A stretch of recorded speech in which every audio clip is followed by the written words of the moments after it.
ফেরাউন ডেকে বলে, এ আসিয়া শুনে নেও, যদি বাঁচতে চাও তাহলে তুই আমাকে রব বলে মেনে নাও, যদি মেনে না নেও তাহলে বাঁচতে দেওয়া হবে না। বলে কি করবা? বলে মেরে ফেলে দিব। বলে যদি মেরে দেও অসুবিধা নাই, তবে আমি ঈমান ছাড়তে পারবো না। ঈমান আনছি তো আনছি, আমি ঈমান আর ছাড়তে পারবো না।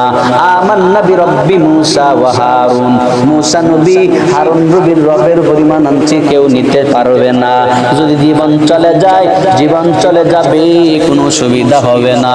এবার ফেরাউন ডেকে বলে, এই সৈন্যরা যাও যাও, আসিয়ার হাতে পায়ের মধ্যে পেরেক গেঁথে দাও। আসিয়ার হাতে এবং পায়ের মধ্যে যখন পেরেক গেঁথে দিলেন, সূর্যের নিচে জমিনের মধ্যে শোয়া রাখলেন। এবার শুয়াইয়া ফেরাউন জানায়, যাই রে আসিয়া, এবার বলো না তোমার কে বাঁচাবে? আমি সারা বাঁচানেওয়ালা তোমার কেউ নাই, সুতরাং তুমি আমার রব বলে মেনে নাও। আল্লাহকে ভুলে যাও, মূসা নবীরে ভুলে যাও, মূসা নবীর রবকে ভুলে যাও, আমাকে রব বলে মেনে নাও, তাহলে বাঁচতে পারবি, আমার রাজ্যের রানী হয়েই বাঁচতে পারবি, কোনো অসুবিধা হবে না। আসিয়া ডেকে বলে, না না, আমাকে মেরে দেও, তবু আমি ঈমান ছাড়তে পারবো না। ফেরাউন বলল, ঠিক আছে, হে সৈন্যরা তোমরা যাও যাও, আসিয়ার বডিটাকে বেলের দ্বারা কেটে দাও, ছোট ছোট করে বেলের দ্বারা কেটে দাও, ফেরে দাও। এবার সৈন্যরা আসিয়ার বডিটাকে বেলের দ্বারা কাটতে লাগলেন। আসিয়া গলা কাটা মুরগির মতন চটপট করে কান্নাকাটি করতে লাগলেন।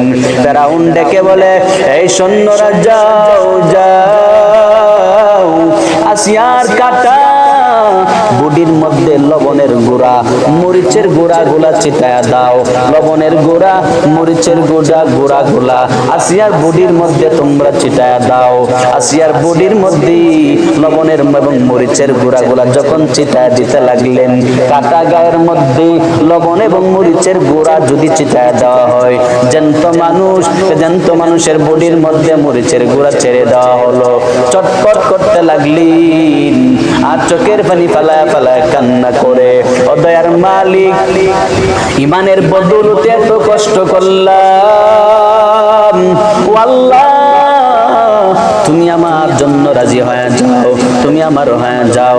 রব্বি বিনিলি ইনদাকা বাইতান ফিল জান্নাহ, আল্লাহ গো তুমি আমার জন্য তোমার কাছে জান্নাতে একটা বাড়ি বানাইয়া দাও, আমার জন্য জান্নাতের একটা বালাখানা বানায়া দাও। ওয়া নাজ্জিনি মিন ফিরআউনা ওয়া আমালিহি, ফিরআউন তার কৃতকর্ম থেকে আমারে মুক্ত করে দাও। ওয়া নাজ্জিনি মিনাল কওমিজ জালিমিন, ফিরআউনের জালেম সম্প্রদায় থেকে আমারে মুক্ত করে দাও। এবার আসিয়া চোখের পানি ফালায় ফালায় কান্না করে আল্লাহ বলে, জিবরাইল, আমার আসিয়ার জন্য বানানো জান্নাত আসিয়ার চোখের সামনে নিয়ে তুলে ধরো, আসিয়ার জান্নাত দেখবে আর আমার কথা মনে পড়বে আর হাসবে, আসিয়ার কষ্ট কমে যাবে। আল্লাহ পাক যখন হুকুম করলেন, জিবরাইল আসিয়ার বানানো জান্নাতটা চোখের সামনে তুলে ধরলেন। এবার জিবরাইল জান্নাতটা যখন তুলে ধরলেন, আসিয়া জান্নাত দেখে দেখে মুস্কি মুস্কি হাসে। কারণ চিন্তা করলেন, এত মারলাম, এখন আবার মুস্কি হাসে কেন? মনে হয় মাথা নষ্ট হয়ে গেল, মনে হয় পাগল হয়ে গেল। আসিয়ার ডেকে বলে, এই আসিয়া, মুস্কি মুস্কি হাসো কেন? কষ্টের মধ্যে মানুষ কান্না করে, কোনোদিন মানুষ হাসতে পারে না, তুমি কেন হাসো? এবার আসিয়া ডেকে বলে, রে ফেরাউন, আমি কেন হাসি? যদি তুমি দেখো তুমি নিজেও হাসি শুরু করবা, তুমি নিজেও পাগল হয়ে যাইবা। বলে কেন হাসো? আসিয়া ডেকে বলেন, আল্লাহ পাক আমার সামনে আমার বানানো জান্নাতটা তুলে ধরলেন, আল্লাহ পাক আমার জন্য কি দামি একটা জান্নাতে ঘর বানায় রাখলেন। এই ঘর দেখা, ঘরের সৌন্দর্য দেখা আমি আমার হাসি ধরে রাখতে পারি না। এবার ফেরাউন বলে, ওরাই পাগল হয়ে গেছে, বড় পাথর হাতে নাও, আসিয়ার মাথা বরাবর পাথরটা মেরে দাও। আল্লাহ বলেন, এই আজরাইল, আমার আসিয়াকে পাথর মারার আগে আগে তুমি তার জানটা কবজ করে নিও। ফেরাউন যখন মারবে, ফেরাউন যখন পাথর মারবে, তখন আসিয়ার মৃত বডির উপরে পাথর পড়বে, আসিয়ার উপরে যেন পাথরটা না পড়ে। আজরাইল হাজির।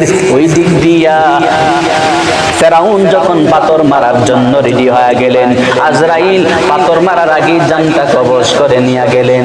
ফেরাউন মৃত বডির উপরে পাথর ফালাইতে লাগলেন, আর বলে আমি আসিয়াকে মেরে ফেললাম। কিন্তু আল্লাহ পাক আসিয়ার প্রতি যখন খুশি হয়ে গেলেন, ফেরাউন মারার আগে আল্লাহ পাক আসিয়ার জান কবজ কইরা নিছেন।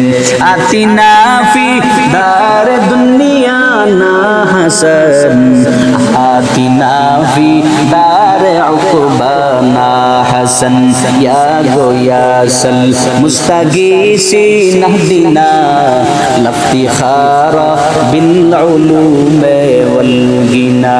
হর গরিদে নেকে তু তৈয়ারু হাই, তু না মঙ্গে উস তু বেজারো হায়।